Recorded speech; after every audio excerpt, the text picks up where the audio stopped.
Yo guys, so ayun nga po, mayroon po tayong balita ngayon mga sangkay, no? Magandang pag-usapan to kasi nga po, ang gulo-gulo po sa Pilipinas ngayon dahil po sa politics at lahat po tayong mga Pilipino ay nadadamay mga sangkay sa kung ano man mga trippings nila, agawan po ng pwesto, agawan po ng posisyon at ang gulo, hindi nga natin alam kung sino talaga yung Senate President kasi yung kampo ni Cayetano, sinasabing sila ang nagdadala ng Senado.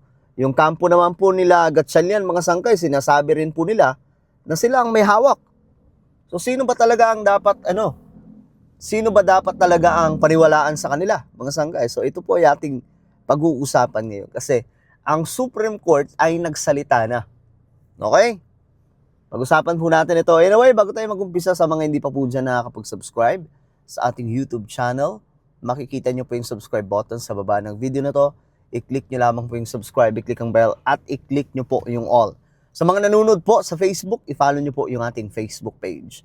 So, ngayong araw mga sangkay, o ngayong gabi, nasa labas pa ako. Actually, may dinner ngayon mga sangkay, pero syempre, dahil love na love ko kayo, gusto ko kayong balitaan tungkol po dito. Okay, so shoutout pala sa lahat ng mga nagagwapuhan, nagagandahang mga solid sangkay. Hello guys, what's up po sa inyong lahat? Okay, eto na nga po mga sangkay ang balita. Ipakita ko na sa inyo. Ito po ay petition, no? Sa isang pangyayari sa Senado mga sangkay nung nagkaroon po ng sesyon. At ayon po dito, ibinasura ng Korte Suprema ang petisyon inihain ng isang teacher na si Barry Tayam na layong ideklarang valid ang quorum ng 12 senador noong June 3, 2026 session. O ayan mga sangkay, binasura ng Korte Suprema. So, paliwanag ng Korte, dismissed ang petition dahil sa kawalan ng legal standing. Okay? Legal standing, ibig sabihin mga sangkay, wala pong basihan ang kanyang sinasabi. Kasi ang gustong mangyari nitong si Barry Tayam na isa pong teacher, paboran ng Korte Suprema ang nagsagawa mga sangkay ng sesyon na 12 lamang po ng senador, which is sa Constitution kasi, ako wala akong nakampiyan ha. Bahala kayo kung makakaitano kayo or ano pa ang inyong Gatchalian ba kayo? Bahala kayo sa buhay niyo. Ako kasi mga sangkay, pagdating po sa gulong to, wala na po akong kinakampihan. Basta ako, ang masasabi ko lang, pro-government ako, yun na, tapos na yun. At gusto ko lang kayong balitaan mga sangkay kasi syempre, para po lagi kayong mai-inform sa mga nangyayari sa ating bansa. So ngayon, base ito sa mga nakikita ko mga sangkay, no? Mga napapansin po natin ng sitwasyon na ito. Ang nakikita ko po mga sangkay, sa side nila Gatchalian, ang sinasabi nila, naniniwala sila na sila ang legal kasi ayon daw po sa mga lawyer na ganito. Tama daw po yung kanilang ginawa. Pero sa side naman nila Cayetano, sinasabi nila, naniniwala kami na kami ang legal sa Senado na namumuno dahil sinasabi sa Constitution at sa Senate rules. So ngayon mga sangkay, medyo mabigat yun. Napaisip na ako kasi pag sinabing Constitution, yun na po yung mother of all of all laws 'di ba? Lahat po ng batas, yun po ang sinusunod mga sangkay. So ngayon, binabasahan po nila Cayetano, actually hindi lang si Cayetano, maging si Loren Legarda, hindi sa kinakampihan ko sila, wala akong pakialam sa mga yan. Ang gusto ko lang dito yung kung ano yung sinasabi mga sangkay. Ngayon, eto na. Lagi pong sinasabi ni Cayetano na ito yung sinasabi ng Constitution natin. Kailangan umabot ng majority sa 24 na mga senador, kailangan umabot sa majority ang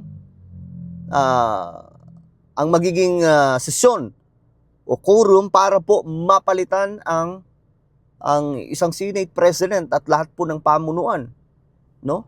So, ang nangyari, guys, ang nangyari, tinuloy nila mga sangkay, 'di ba? Tinuloy nila Gatchalian, pinanindigan nila na tama sila eh. Pero mga sangkay, ang sinasabi po talaga ng ng Constitution, bawal yun kasi 12 lamang po sila eh. Kailangan po umabot ng 13, no? At maliwanag naman po yun mga sangkay. Nung binasa nga po nila yun, sabi ko, ay naku po, aray ko, yari nito. Ang kailangan nito magsalita ay Supreme Court. At ayun na nga po mga sangkay, nagsalita na po ngayon. Ngayon, babasahin lamang po natin to. No? Sabi ng Supreme Court dito, sabat po ng balita, SC binasura ang petisyon ng high school teacher na kilalanin ang bisa ng June 3 Senate session. Kilalanin ha.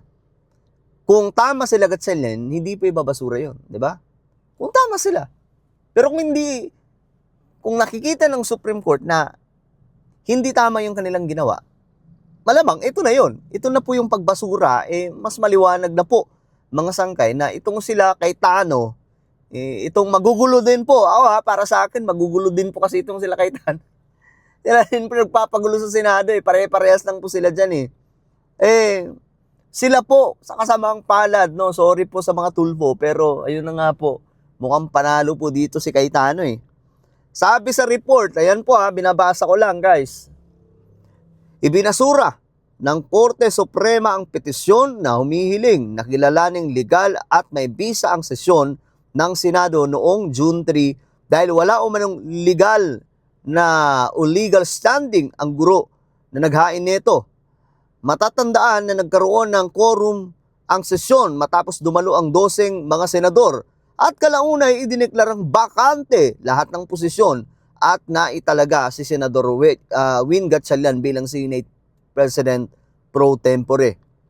Batay sa desisyon ng Korte Suprema, walang legal standing ang petitioner na si John Barry Tayam, isang high school teacher upang questionin o ipagtanggol ang naturang aksyon ng Senado. Hiniling ni Tayam sa pinakamataas na hukuman na ideklarang may legal at konstitusyonal na quorum ang mga senador at kilalanin ang bisa ng lahat ng naging aksyon kabilang ang mga vacancy declaration, leadership election at committee reorganization. Sabi dito, gayunpaman, sinabi ng Korte Suprema na the Supreme Court ruled that Tayam failed to show that he suffered or was at imminent risk of suffering any direct injury from the actions he challenged. So, ewan ko anong magiging magiging reply nila mga sangkay kasi talo talaga bagamat, syempre, marami na naman pong insights to, no? May mga magsasabi na naman na, ito namang ang ibig sabihin niyan, hindi naman talaga sinasabi na talo sila Win Gatchalian. Well, oo naman, pero try din nila na mag-file sila ng petition. No? Mag-file din sila ng petition kasi ang gulo na po Dapat na talaga, kung si Win, kung si Cayetano, sana wag na po nilang pahirapan ng Pilipinas, magkaisa na lamang po sila. Do ako for me, kahit sinong pumalit dyan, magulo pa rin yan. No? Unless ayusin po natin yung sistema ng political system sa ating bansa at magkaroon na po tayo ng parliamentary system, doon lamang pumaayos ang lahat. Alright, so guys, ano po ang inyong opinion mga sangkay? Kanino ba kayo kampe? Kay Cayetano o kay Gatchalian? Comment down below. Basta walang mag-aaway pare-pare solid sangkay ito. Walang mag-aaway, okay? Anong inyong opinion? Comment down below. Ako na po ay magpapaalam. Mag-iingat pong lahat. God bless everyone.